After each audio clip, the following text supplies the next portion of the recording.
Hello and welcome to the Impact Zone podcast. And today we are discussing the upcoming final resolution. And I just want to say quickly before we get too far into discussing the matches and whatnot that they have announced for this upcoming show. What an episode of TNA Impact we had this week. A very enjoyable show this week. A little bit of a different sort of style of spice this week, I guess. I don't want to go through all the results or whatever, but one of the results that sort of I felt like it was kind of obvious or almost obvious, almost more monumental in some ways. But I guess, again, it's one of those issues of that they needed to build to the next pay-per-view or whatever that's coming up. So it's one of those little things. But Tasha Steelz winning over Jordynne Grace. I believe this is like the first time she's beaten her in a singles match in her entire career, I think, pretty much. So yeah, that's pretty monumental there. We've got a bunch of matches, and that one will lead to one of the matches that we're discussing here, which I might as well start talking about it since I'm already sort of talking about it, is Tasha Steelz versus Masha Slamovich. Now, I don't feel like even with this huge win that Steelz will win the title. It's just one of those things. It's really, really tough.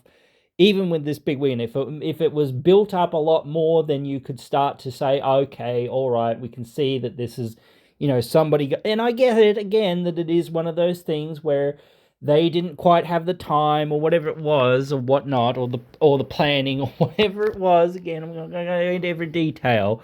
But again, this just is thrown together for the most part just to give Masha a challenger for the next pay-per-view.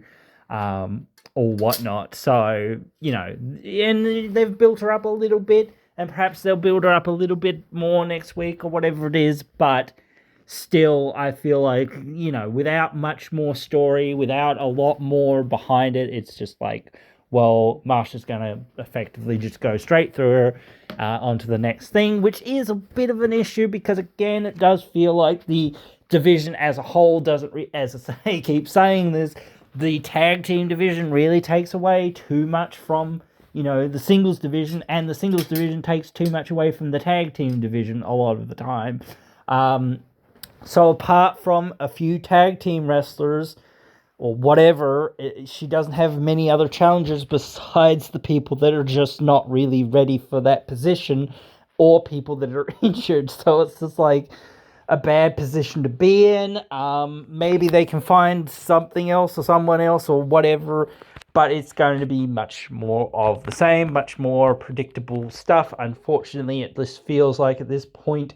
So yes, I've got my money on Slamovich. I think actually Steelz would make a kind of a good champion if you booked around her right and you did some things with her, because she could run the division just for a little while or whatever it was. And then you could have something where Masha wins it back or whatever it is. Because again, I just think that usually somebody who's holding that title and, Tasha is really a good champion. I think she was an underrated champion, and I think, they haven't really used her to her full potential. Again, it's one of those things where, yes, you've got to have one person at the top type thing, but it doesn't mean you can't have, some more people being legitimate challengers to them.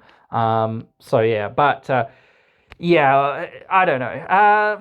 I guess I don't want to talk about the four-way match yet. I will talk about that in a minute, I guess.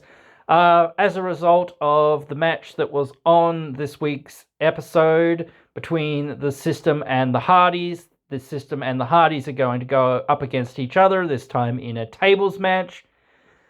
Again, I kind of feel like it's like they're not going to take the titles off the Hardys this early.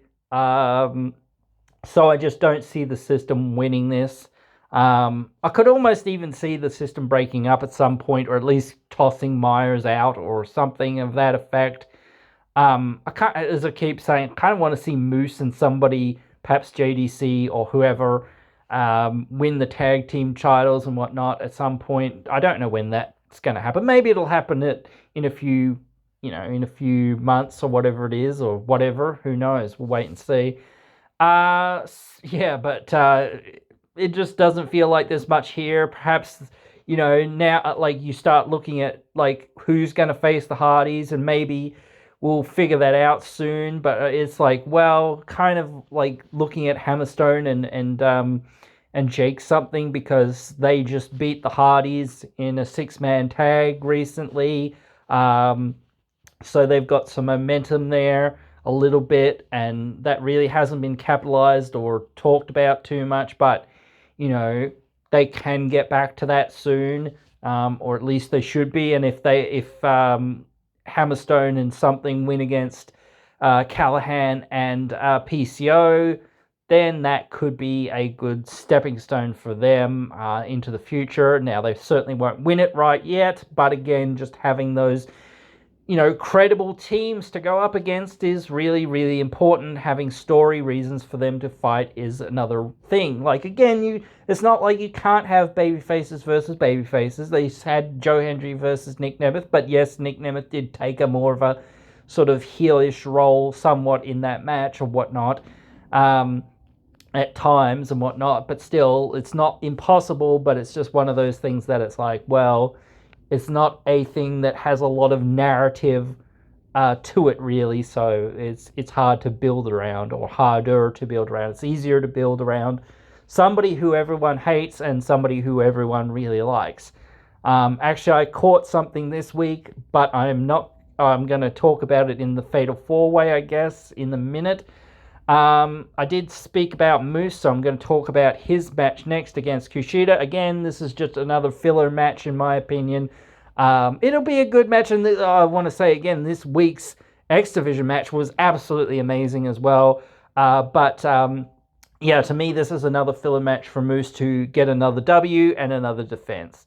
There's no story here, really, and there isn't anything to write home about. Kushida has been floating around for a while and been doing stuff here and there, but I don't really see him beating Moose at this point without anything behind him, and without that kind of thing. I will talk about the world title match last, and so we will talk about the Fatal 4-Way. Now, this Fatal 4-Way, the winner will get a title shot at Genesis. Now, from what I heard on commentary, I kind of feel like it might be Joe Hendry. I don't know. I don't 1,000% know, but I do feel like it could be Joe Hendry. That's just me. I don't know. Like, it's like I've said this a few times here, where this has suddenly become a bit more relevant as well.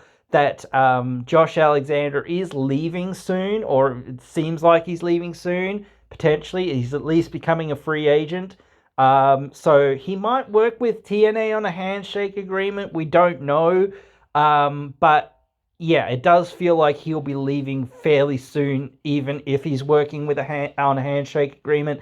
There's a couple of matches I kind of want to see him have. I kind of want to see him and Santana, and I kind of want to see him and Gresham again. So, like, I think that those would be some good matches to sort of, if he's leaving, go out on. This isn't where I thought he would be, certainly, but again, maybe you could still have something, but still, I just, like, from what I've heard on commentary, I think it's kind of interesting, like, almost full circle moment, almost for Joe Hendry. So, I don't know, and it's kind of like a similar situation in some ways with Nick Nemeth. It's like, well, who's he going to face next? It will be the same sort of with Joe Hendry in some ways. You can't just say, well, we don't have any really great heels for him to go up against, and then expect, greatness. You've got to have these heels for him to fight. And perhaps, like, Adrian Francis is one of those, but, we've already know that he's not going to win. So it's like, well, where's the drama there? You've got to have these guys that feel like they can win and have a consistent booking at some point. So, but I'm still feeling like it could be Hendry, just because they've put that sort of in there, and they're building to a match with him and Layfield, as I said, but I don't know. It's a bit odd. TNA World Title match, though, we'll get to this. Nick Nemeth versus AJ Francis. This is a filler match, absolute filler match. It'll be a fine match. AJ Francis has always got good heat. As he said before, he's like the best heel in TNA. He's the best heel in the world, or whatever. I think Alicia Edwards is the best heel, but whatever. He's still a really good heel, and in some ways, it'd almost be interesting to have him as the champion, but I don't really see it. I think he's better as a tag team guy. I don't really see him being the best singles guy. He's decent, but he's not nearly good enough to really be carrying. He's like a really great talker, and he's really great with the social media and whatnot, but I just don't think, athletically speaking, he can really, stick in there. And sometimes he surprised me and whatnot, but like, he's a big man and he should do big man things. That's fine. Absolutely. He shouldn't be a cruiserweight in there. I'm not faulting him for doing that. But again, like, just some of the things where he's just like, looks weak at the knees or whatever and that sort of stuff sometimes, and he just seemingly can't walk at sometimes. It's like, it seems like he's having an issue. Perhaps that's a personal issue. Perhaps that's an injury. I don't know what it is. But again, if you do have that issue and you can't really walk, or run, I guess more so, it's like, well, that's not very good. And I know he spent time in the American Football League or whatever, so perhaps he's got some stuff coming from that. And again, this is one of those things that comes with being in different sports and coming to other different sports and whatnot. It extends your career a little bit. But he's a great heel, absolutely great heel, as I sort of said. And he could be a good world champion just based on his character work. But it's in the ring that he sort of like can't really put it together enough for me to believe, unless he really simplifies his offense a lot. Then I don't really think that he can like carry that as well, and then he'll be a lot of more boring in the ring, which maybe it'll be all right if you let the babyface run wild for a while and whatnot. I don't know. It's really tough, and you're begging off the whole way or whatever, and you don't have to do much until like the very end or whatever. Like, if you found the right formula of figuring out how you can do what you're trying to do and not always do it exactly the same, but do it in a very similar way and not have to try too hard or whatever, and just, sort of ease through it. I think, like, perhaps that would be best for him if they just do decide to go that way at some point, because they could decide to go that way at some point. But yeah, I really see him better as like a tag team wrestler with someone like Casey or Rich. I don't know what's happening with Rich since he got arrested and all that. Is he going to come back? Are they going to give him another chance? I mean, they gave Jeff Hardy a couple of million different chances, but that's Jeff Hardy, and he's, very uber popular. And I guess, again, Rich was very popular in TNA and whatnot and all this sort of stuff, but is he big enough draw to come back? And even if he does come back, what are you going to do with him, etc., etc., etc.? It's always something. Would he come back as a babyface because people are going to be happy to see him, or is he going to, or he could come back to be like, I'm on the road to redemption or whatever, and all this or whatever, so, or is he going to come back as a heel, I don't know. But again, when you're starting to look like you're going to lose Jordan Grace and you're going to probably lose Josh Alexander or not keep them for very much longer, it's like, well, it's time to start thinking, okay, well, what are we going to do? How are we going to, move some of these other people into the positions that they're in? And they've got a lot of people that are there, but again, it just feels like sometimes they're not in the right position for success, or the championship isn't right. There's no story for them because again, it's like, well, and it feels like Santana's like going to lose out. It feels like Macklin's going to lose out. Unless again you start saying, well, let's turn Nick Nemeth heel, or whatever it is, let's properly do this, or whatever in a few more months, or whatever it is. I don't know. It could be that could be all right again, but I do feel like the main story would be with Hendry there. So I don't know, and to drag it out for whatever 6 months, not impossible, but just kind of difficult. So I don't know. Would have to wait and see. But anyway, right now, these are my thoughts. I'm sure there's a couple more. I can already see that, again, they're going back to the Knockouts tag team title story with Heather and Ash by Elegance against Spitfire, which they didn't really resolve because I guess they ran out of time or whatever it was. Or whatnot, or some other thing, whatever it was, or they just forgot, or I don't know. But yeah, it seems like they've almost gone back to forgetting, or not completely forgetting, but they've sort of gone back to square one with that. I have the distinct feeling that would be on the pre-show. If it is, I kind of want to see Jordan and Rosemary. I don't know whether that's going to happen here. Maybe it'll happen at Genesis. Don't know. It would be probably the last hurrah for Grace in TNA because it's in her home state.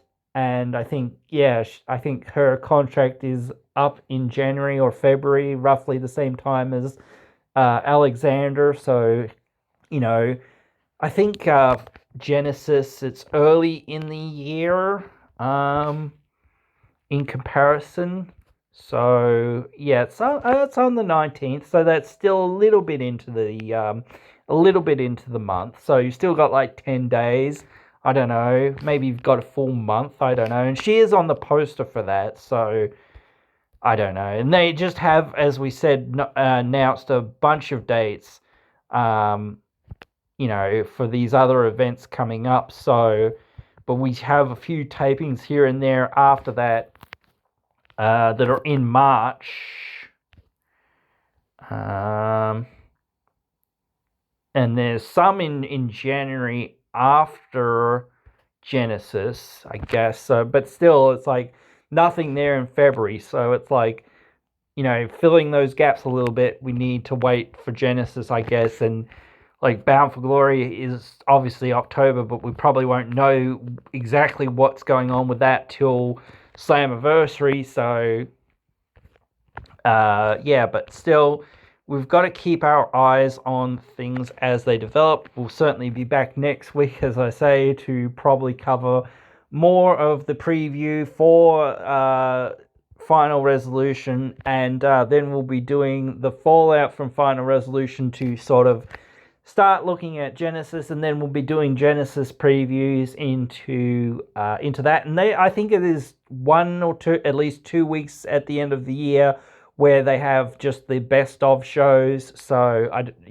don't think that there's much to say about those. So again, it kind of feels like they've got to really build for Genesis before the end of the year. I don't know. It really kind of sucks when you suddenly take 2 weeks off and it's just oh, well, it is happy holidays, but I wish they could kind of fit it into one episode rather than fitting it into 2 episodes, because then at least it's only 1 week. But then again, it's Christmas, then New Year's, so I guess people aren't as interested or whatever in it at some point, so it is tough. So I get that, but it's one of those things. Hopefully we can find a continuing build. And I just was I don't know whether we mentioned this here the other day when we were discussing the arenas, the arenas that they've picked for Rebellion and the arenas they've picked for Slammiversary is like the Rebellion one is 10K and Slammiversary is like between 17 and 19K. Like they've only just really like I think the last arena might have sold out like 4K or something like that because it was like one of the, I think Genesis is maybe 5K or something like that. I'm not too sure. I can't recall what I read now, but again, they've only had those like 1 to 2, 3K, 4K arenas for the most part, and now they're taking this huge gamble. So yeah, we've got to do a lot of work, I think, and I said that before. We've really got to come together and start, even if people say it's not, anti-AEW, it's not. Like we're just trying to promote our shows, dude. We're not interested in bad mouthing AEW or anything like that. We're bringing up legitimate concerns for AEW at times or legitimate criticisms at times for them. No, we do not want them to fail. We want them to succeed. We want them to see the issues that they are having, that we feel like they need to work on and that they need to fix. It is not anything wrong with the talent. The talent is there 110%. And yeah, I don't understand, that people can see it like that. The thing is, and people need to understand this, TNA fans have had nothing but bashings thrown at them. So they know what it's like to have rocks thrown at them. And almost no one's ever believed in TNA but the fans of TNA. So, again, it's one of those things where we know that situation and we wouldn't go into that. We want the best for them, but we are just trying to say, hey, come on, guys, you need to sit down, have a look at your show and say, right, something has been going wrong and we need to fix it. How do we do that? And do it. And yeah, like TNA isn't perfect. I keep saying there's little holes here and there, but they're still having success. And again, maybe they should have done this or maybe they should have done that, but they have been building things together. And perhaps this is when they culminate, or we'll wait and see when they culminate. It depends. We'll wait and see. But again, that's some of the problems that some people have. It's like, well, why not? Whatever. Well, because it makes for a better story or it makes for a better thing. And perhaps Joe Hendry will win it. I don't know. But again, like, we'll have to wait and see what there is in. Because if he does go into WWE's Royal Rumble as the champ, it's like, well, what sense does that make? You're then just saying that the TNA title is not as important as the WWE title, in some ways. He's challenging for that title. He's got to work his way up to that title or whatever. I don't know. But still, yes, I don't know. We'll have to wait and see. But anyway, guys, I do hope you've enjoyed this one, and I do hope you guys will join me in the next one when we do that next preview and the more stuff that we are doing upcoming in the next couple of weeks.